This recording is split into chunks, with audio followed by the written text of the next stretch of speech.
is defending incest and teenager-themed pornography. They're also defending racist pornography and extremely violent pornography and slavery-themed pornography. And that's why we need you to get involved to help us clean up Comcast. Whether you're on Twitter or on Facebook, through emails or phone numbers, we need you to take some action because this company needs to hear from you. Comcast hates having their reputation hit on, especially on social media. So join us in shaming them and calling them out. Here are some personal emails to their board member and vice president. Yep, and we'll link these in the comments of this video as well. The best is you can call them too. You don't have to wait on hold with customer service. These are the direct lines to 2 vice presidents' phone numbers. And we'll also add those into the comments. And it's so important for you to do this because Comcast is trying to shut our campaign down. They've already tried to block several emails and they're trying to reroute numbers, but we're finding them faster than they can reroute them. Because Comcast needs to know that it's not okay to defend these kinds of themes. They're plugging their ears to this when in reality so many Americans are suffering from sexual exploitation. We're awash in problems of incest. How many individuals have been sexually abused by members of their family? And yet Comcast is saying that this is supposed to be a benefit of choice to their customers. They actually said that.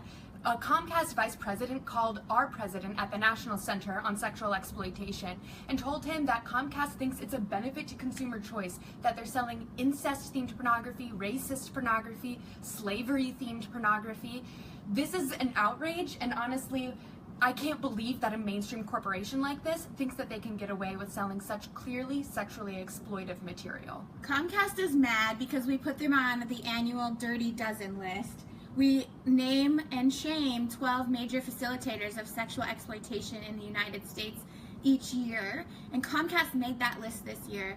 And so when they called our president, they were talking about all that they're doing to try to make things better. Thankfully, they're creating some more layers, so it's a little bit more difficult to find the pornography. It's good if you're a child and you don't want to have them be exposed to this.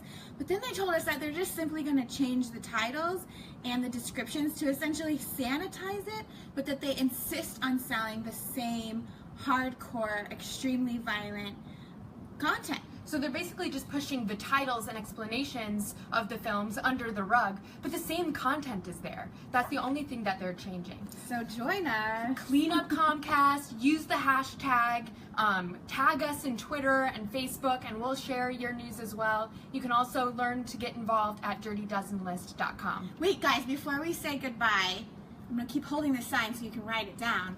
And I just want to say, we've had so many victories in the past. I don't know if you can see this sign of logos behind us, but we have changed Google. If we could change Google, we could change any company. Almost all hotels have changed their policies around pornography in the last 2 years. And they said they did it in large part because they heard from the public. They heard from the public on social media, and they were receiving emails and calls, and they wanted them to stop. So join with us in saying no to sexual exploitation and demanding that these mainstream companies change their tactics. Emails here. You can call them too. Leave a message. Let us know how it goes. If you get any responses, write us back. Bye.